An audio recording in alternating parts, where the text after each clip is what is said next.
Mismong WTA social media ay gumamit ng salitang Iyala-mania matapos ang panalo niya sa Toronto. Kahit natapos ang 7-match winning streak niya laban kay Belinda Bencic sa round of 16, hindi nabura ang mensahe.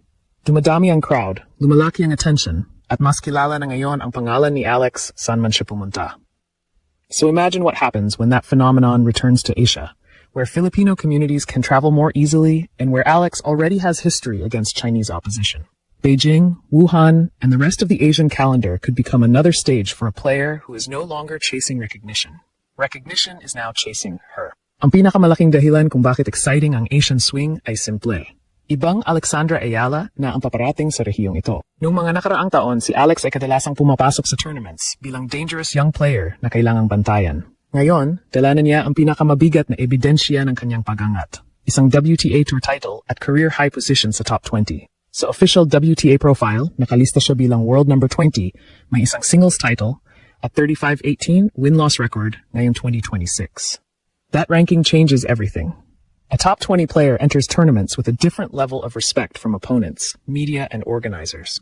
Alex's Washington run was not built on an easy draw. She beat Zheng Qinwen, the Chinese Olympic champion, then continued through Leylah Fernandez, Elina Svitolina, and Naomi Osaka before coming back from a set down to defeat Jessica Pegula 4-6, 6-4, 6-0 in the final. Reuters reported that Alex became the first woman from the Philippines to claim a WTA Tour-level singles crown.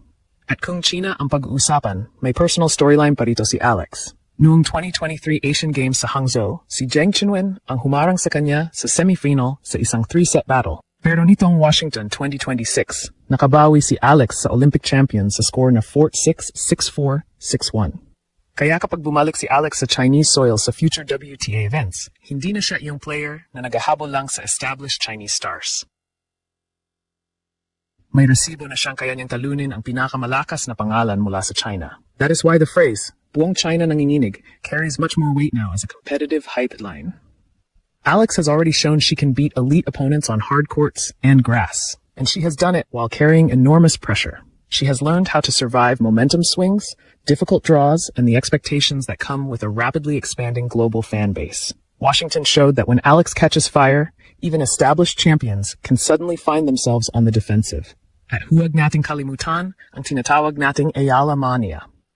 Sa Toronto, hindi lang Filipino fan pages ang gumamit ng term na iyan. Mismong WTA social content ay nag-caption ng Welcome to Iyala-mania pagkatapos ng laban niya kay Alicia Parks. At naiulat din kung gaano kalakas ang ticket demand para sa matches ni Alex.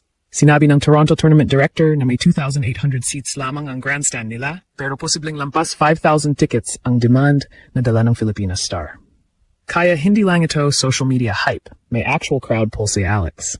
The Toronto run eventually ended against Belinda Bencic, 6-4, 6-0 in the round of 16, but the bigger picture remained impressive. Alex had stretched her winning streak to 7 matches before that defeat, carrying the momentum of Washington into another WTA 1000 tournament. That matters because an Asian swing tests exactly those qualities: recovery, adaptability, and the ability to compete against elite opposition from one city to another with very little breathing room.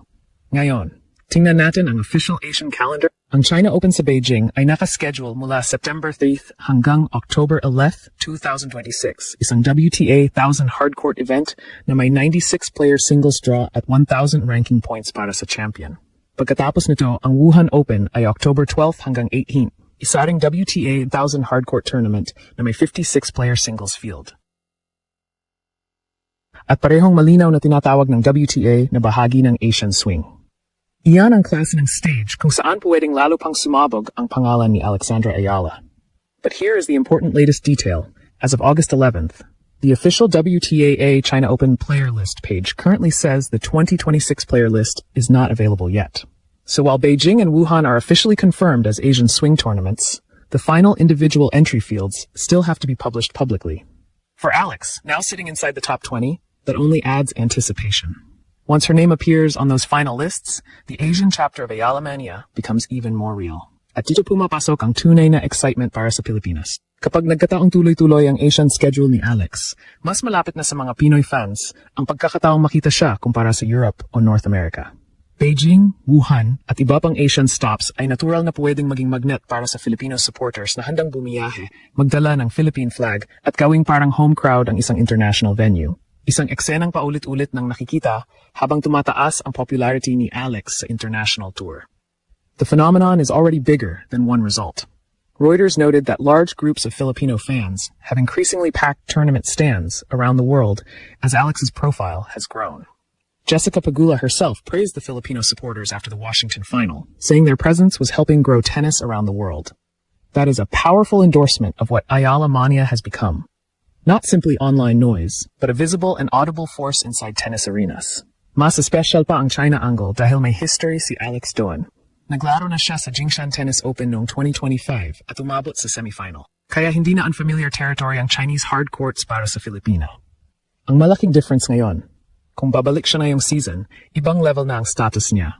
Mas mataas ang ranking, mas malaki ang confidence, at may WTA Tour trophy na nagpapatunay na kaya niyang hindi lang mang-upset ng star player kundi manalo ng isang buong tournament. And if the Asian swing eventually puts ELX across the net from Chinese stars again, the storyline